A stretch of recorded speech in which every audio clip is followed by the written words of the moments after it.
Well, good afternoon, ladies and gentlemen.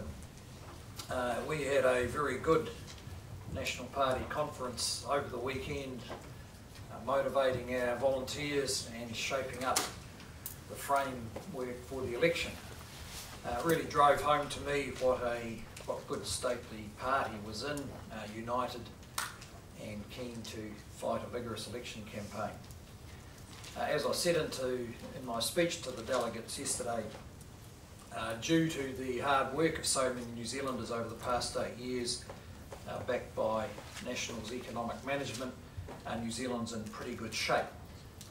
The books are in surplus, debt's falling, exports are growing. We're delivering at the moment 10,000 new jobs per month, have a very significant infrastructure program, less crime, less unemployment, and one statistic I'm particularly proud of, 60,000 fewer children in benefit-dependent households. But I pointed out to them yesterday that's not enough. There are still aspirations unfulfilled for New Zealanders, people who need a better job, a better income, need their lives changed so that they can have a better life in New Zealand. And pointed out that we will continue to manage the economy in a way that enables us then to spread the benefits of growth across our whole community. I went through and outlined aims and objectives that we have for the economy, for the environment, for infrastructure, for incomes, family incomes, and for changes to public services for New Zealand into the 2020s. Fundamentally an optimistic view about a confident country, a strong contrast to our political opponents. Speaking of public services, today the government has announced proposed changes to the EQC scheme. This scheme is not a small administrative matter. It's allowed us to access $4 billion of reinsurance over the last few years. As you will recall, we announced in the budget that EQC levies will increase from 1 November to help rebuild the Natural Disaster Fund. The reforms announced today will simplify the relationship between EQC and private insurers, a relationship which people found problematic particularly in dealing with large-scale disasters. And this will help to provide faster and smoother resolution of claims. Changes include increasing the EQC building damage cap from $100,000 to $150,000 plus GST, and standardising the claims excess on building cover at $1,000. We're also proposing that EQC no longer provides contents insurance cover, a fairly significant change, and that homeowners will lodge their claims with a private insurer rather than the EQC. Now, this has been a very thorough review carried out over a number of years to ensure that a scheme that's served us well can be adapted to fix the weaknesses in it that we've seen under pressure, but keep the core functions of it which enable us to deal with large-scale natural disasters. The government plans to release the draft reform bill by early next year. In the House this week, the government will look to make progress on the appropriation bill and probably the third reading of the Point England Development Enabling Bill, which will see the Labour Party once again vote against housing development in Auckland. In terms of my activities, tomorrow morning, like many of you, I will be getting up early to watch the America's Cup, and we want to wish Team New Zealand all the best for what has turned out to be an outstanding display of leadership, teamwork and technological mastery. But we don't want to presume that we've won until we've actually won. I'll be here in Wellington until Wednesday, Christchurch on Wednesday night, Queenstown Thursday morning, Auckland on Thursday night, and New Plymouth and Whanganui on Friday. Any questions? Has the government considered what you may do if we do win the America's Cup? Well, first we don't want, like anyone else, we don't want to jinx it by getting ahead of ourselves. I think the first discussion would be actually just about how to celebrate it, and I know the Auckland City Council's giving that some thought already, but I'd expect the Minister of Sport, Jonathan Coleman, to be in discussion with them should we win. And would the government consider putting any money into, if the cup came here, into actually funding some of that? Oh, look, that'll be discussion to be had later on. You know, they've yet to win, and then we can celebrate. And then I think that process would, you know, involve whatever the winners have as their commercial arrangements, and then what ongoing discussion there would be with government. I mean, I'd imagine if we win, there'll be some sort of discussion, but I've no idea what that discussion will be. Where will you be watching it? Where will you be watching it? I'll probably watch it at home in the comfort of my lounge. Did you watch it a few years ago and see the collapse, and you're going to be nervous about that happening again? Well, as nervous as everyone else, but I think everyone's a wee bit more reassured this morning. But you never know. This is how close we got, wasn't it? Given that the government didn't fund it to the same levels as previous administrations did, do you think that, in hindsight, might have been a mistake? Oh, no, look, we were happy with the decision we made a number of years back. If you remember, the government assistance was a kind of bridging financing as the team, understandably, came under pressure after losing last time. So I think we put in $5 million to help them hold it together, and no more than that.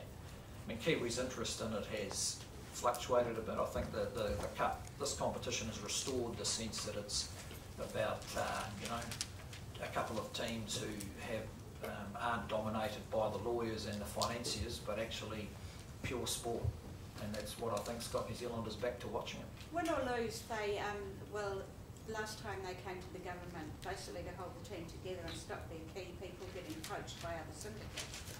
Would you be open to similar funding this time around as the $5 million you gave last time? I wouldn't want to get ahead of all this, winning the races, having a celebration. Well, look, we're not going to close off discussion even before the races are finished. Let's put it that way. On equal pay, early childhood staff are looking to begin the process for a settlement.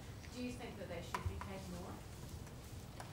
Well, the reason we've set up a process is so that these kind of discussions aren't politicised.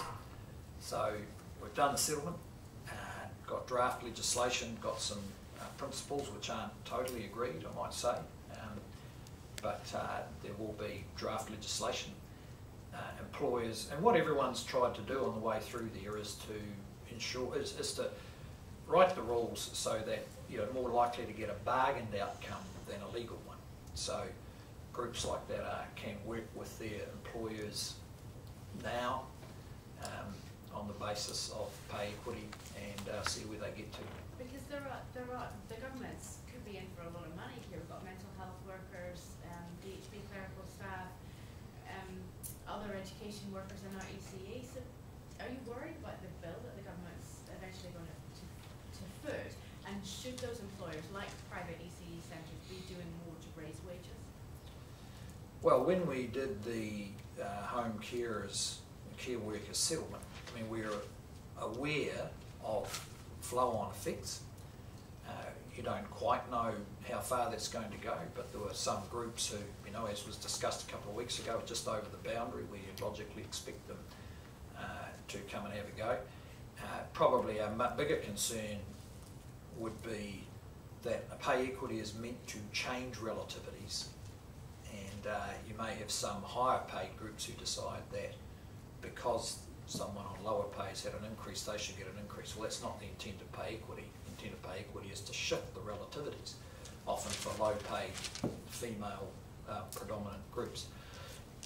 So the employers, I think, what they should be doing is looking where the law is headed, looking at how those principles are formed, and deciding, as the government decided, whether they want to go through a legal process or a bargaining process. I don't think the outcome of any of these things should be prejudged, though. On a sugar tax, some campaigners are saying it should be sort of 50 cents to $1 a litre. Would the government consider that at all? You know, we're not considering a sugar tax, but we understand what they're driving at, which is the obesity problem that they see. So we've been open to whatever's happening in other countries about dealing with obesity. It turns out that New Zealand has one of the more comprehensive plans, including some goals for it, and we're proceeding with that. But we certainly haven't been convinced that a sugar tax is going to make an enormous difference. The reason you have a multi-pronged approach to obesity is because there's a whole lot of factors involved in it. What would have to change your mind to even look at introducing a sugar tax? Well, in the first place, just that it can have an impact. I mean, it turns, sugar is a very small part of most diets, for instance, even if they argue a very potent part of it. So you have to be, in the first place, persuaded that it can effectively do what they say it might do. So isn't the point of raising revenue in order to put that money specifically towards dealing with obesity rather than, I acknowledge that maybe it will change some behaviour, but isn't the main issue just raising the revenue to earmark for dealing with obesity? Well, that's a different version of it. There's been a number of different explanations for why it might work.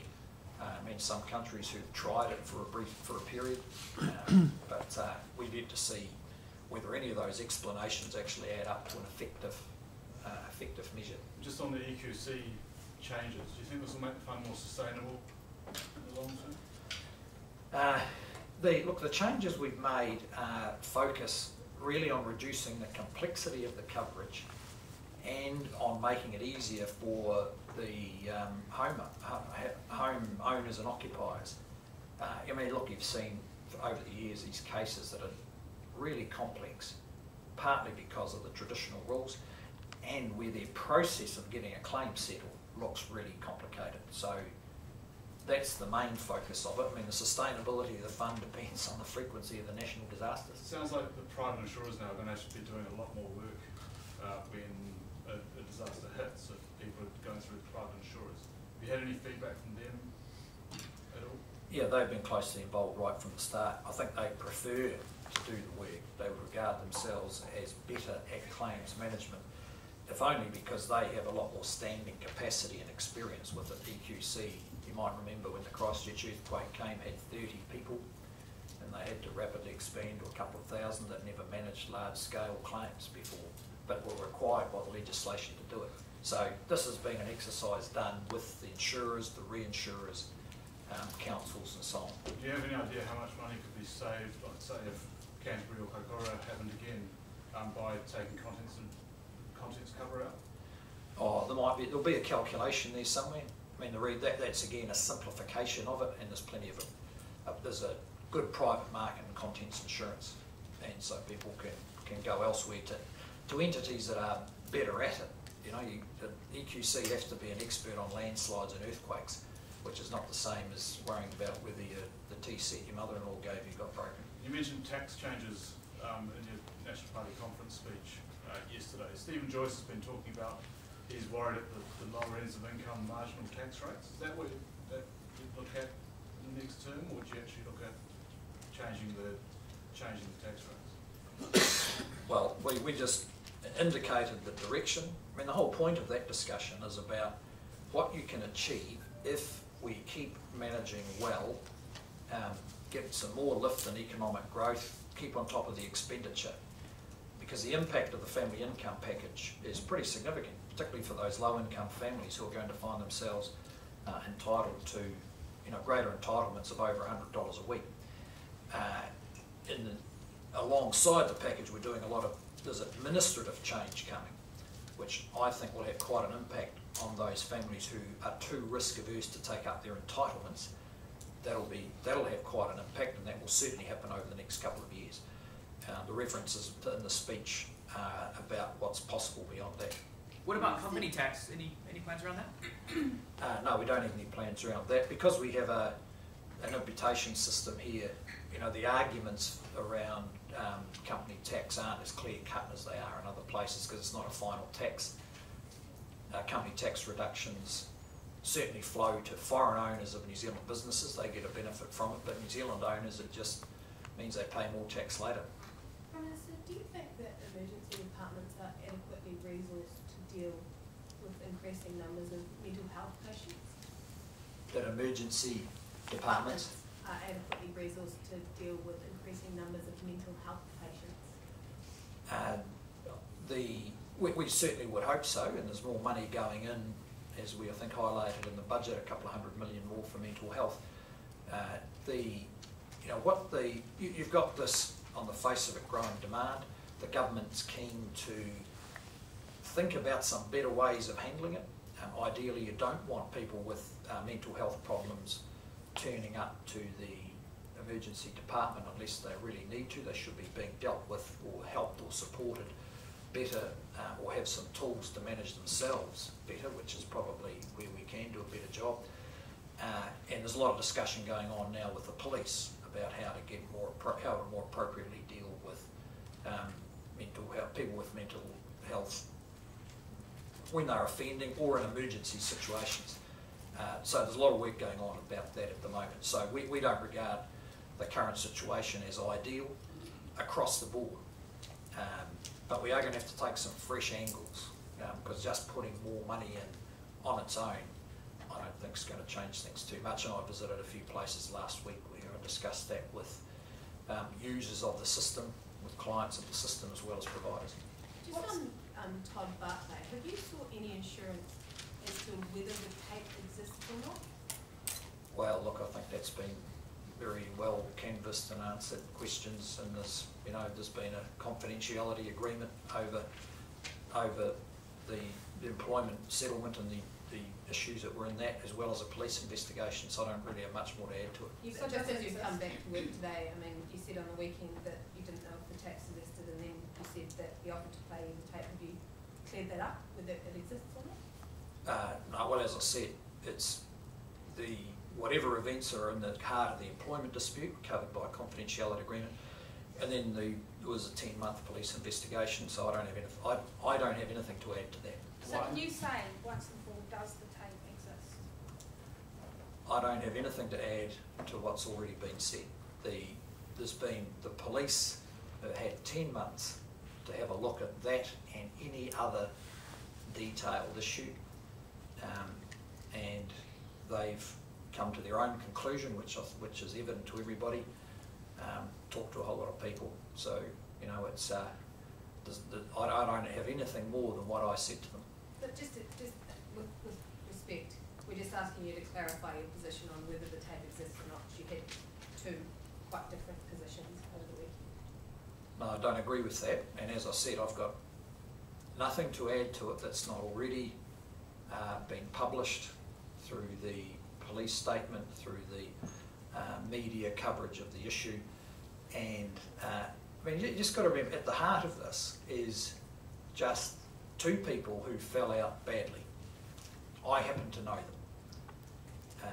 That's what's at the heart of this, and I would hope that as a result of this whole process, where the third step's been Todd Barclay making a decision about leaving Parliament, that there's some resolution to the sad situation of these people whom I know well, who are good people, who serve their communities and who fell out badly, and everything that's flowed has just come from that very simple fact.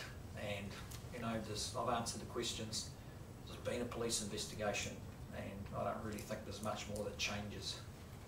How do you think the National Party board has handled this and their involvement? Well, that's a matter for the board. I mean, they are a private organisation. They have their own rules and processes for dealing with how people are selected or not selected, and how they deal with their own electorates and office holders and so on. And that's been a matter for them. Should they have got involved at all, though, given it was an employment dispute, and actually Dennis Dixon was employed by Parliamentary Service, not by the board. So should really anyone else have been involved in this? I mean, strictly that sort of situation, it would be between an employee and an employer. Well, they wouldn't have been involved, and certainly not involved in that, I wouldn't have thought.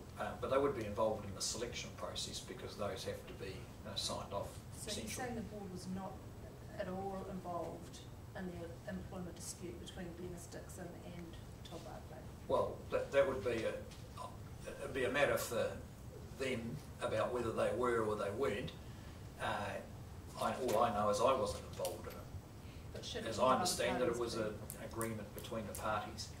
But As you'd expect for any, I mean, this is just a normal employment dispute. This one just happened to have a lot of ongoing problems follow on from it. But that's But what I'm it can't have saying, been a you know, there are a normal lot of one, Prime parties Minister, that of the became settlement. involved in, What's that? but that's what I'm saying, that there seem to be a lot of different parties that became involved in a situation that really, usually it should be just between an employee and an employer, especially given the agreement that ended up being struck with parliamentary service. Well, I just don't have any knowledge of the agreement. You said this morning that you didn't know the nature of the confidentiality agreement or anything about the conditions of it. Do you stand by that? Well, there's been I don't have anything to add to what's already been said, which was contained in the published texts that I sent to the electorate chair. So that's in the public environment, based on what was swirling around. I mean, you have to remember this is an environment where all sorts of things were being said. So again, I don't have anything particular to add to that either. So what do you know about the confidentiality agreement? Well, there's just what's on the record from those published texts. I don't know anything other than the generalities about it that have been much discussed. And again, and on all these issues, I don't have anything to add. The police investigations covered all the details. The agreement itself is confidential.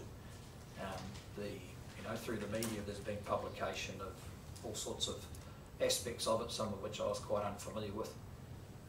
And I just hope, again, I mean, for these people who've been involved, aren't just two people, this is all has an impact on them, and I would hope that they get the opportunity to get some peace of mind out of it. You said the settlement was larger than normal. If it was larger than normal, how do you know that? I'm just repeating what someone had mentioned, what was being said. Again, I've got nothing to add. I mean, you can keep asking these questions, but I really don't have anything to add to what's been said. This has been, dealt with. I think the piece that needs to be, particularly understood, dealt with in a 10-month police investigation. People, not me, people other than myself, have been dealing with all these questions and come to the conclusions of official authorities with the power of the law looking at all the issues. But at least if we assess that investigation. If the police reopen the investigation, will you give evidence again? Yes, of course I would if they asked. What do you mean in touch with you? Have you had any contact with the police at all? Well, so I'm only aware of what you're aware of, and that is that they'd made a statement that they were considering whether they would have reopened the investigation. Have you sought any legal advice about your involvement in the last few days? No, I haven't sought legal advice. There's no need to. Again, I have nothing to add to what's been said. Other questions on anything else? Are you concerned this is going to impact the election outcome? I've just said I've got nothing to add. Other questions on anything else? Connie Harawira's suggestion on the weekend that Chinese meth dealers should be executed. What do you think? It's ridiculous. It's kind of what you might expect from him, and it's one of the reasons he struggled to make positive contributions. Prime Minister, adding on the election, you and National Party has talked about growth, productivity, economy. What about safety, which is a big concern in the Asian community especially? We have certainly heard the concern and the sensitivity about the rash of attacks over the last while, and have supported the police taking quite assertive action around that. The first recruits from the 1,125 new police staff show up just in a month or so to start the training, and from then there'll be a steady, consistent increase in the numbers of police. But I think just as importantly is the proactive work that the police have been doing with the people on the front line who are feeling that danger. I think the other issue that's been raised has been about the significance of the sentences, whether they're tough enough. Well, young people who get caught in doing an aggravated robbery of a dairy can get sentenced for up to 14 years. That's happening. Well, the sentences are we're getting more serious crime caught with longer sentences, and that's what's driving actually $1 billion expansion in our prison system. That's, you know, it would be better if we weren't doing that, but that's what we need to do to deal with the risks that community is experiencing. Is always better than expanding the prison. It certainly is. I'm just reflecting the fact that the concerns that have been raised with us by the community, which we're listening to, is one is just the danger for people, the sense of danger they feel in their businesses, and the other has been whether or not people who get caught are dealt with firmly. And I'm just reassuring you that the law has the capacity to deal with them firmly. That's happening, and that's one of the proofs of it is that we've got to spend so much money expanding our prisons. Just quickly on climate change, Prime Minister, you'd be aware of the court case over at the High Court across the road. What's your reaction to Sarah Thompson arguing that the government rather should review the climate targets? Well, look, we're happy enough with the targets we've set, but understand what a big job it's going to be to achieve them. So the targets for New Zealand are already pretty challenging, and she's of course free to try, like anyone else, to influence government policy or the law in this respect.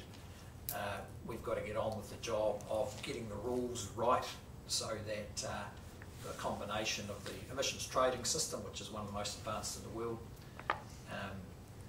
and other measures, hopefully some better technology like the electric motors that are going to go into the Wellington buses in the next wee while, all help. She's prepared to go all the way to the Supreme Court on this. Does the government have the same result? Well, I wouldn't want to comment on the details of the case. It sounds like it's you know, legally original, but there's no law against trying that out. I'd imagine the case won't. Well, I shouldn't speculate, I suppose, but it's unlikely to hinge on the merits or otherwise of climate change, and much more on the merits or otherwise of what ministers' duties mean and how courts can affect it and all that sort of stuff. Look, there'll be a whole lot of dimensions to it, so it's not a matter of the Crown setting out to crush the case or anything. But I'm sure there must be a legal argument there, and of course the Crown will be up for it. But I don't think we should get distracted from the task of getting on with implementing what is a pretty demanding climate change policy. Couldn't we be doing more to combat climate change? I mean, can we be doing something inspirational like going 100% green energy with our electricity grid, or doing something about the emissions from cows, for instance? Well, all of that's going on. I mean, we're 90% green energy, and I think we've seen in Australia some of the difficulties of overstretching, but renewable energy, one of the highest in the world and growing. And with respect to the agricultural side, the argument there has always been getting the capacity to actually make a difference without reducing consumption. So, for instance, at the last field days I went to, they were selling semen from sires who were proven to leave offspring that had a lower nitrogen impact on the soil. Right, well that's a technology that we never thought of 5 years ago. It's there, and hopefully it's going to be used. What do you make of Graham McCready threatening to take the Todd Barclay case to court? Look, he's I think well known for taking court cases. Okay, thank you very much.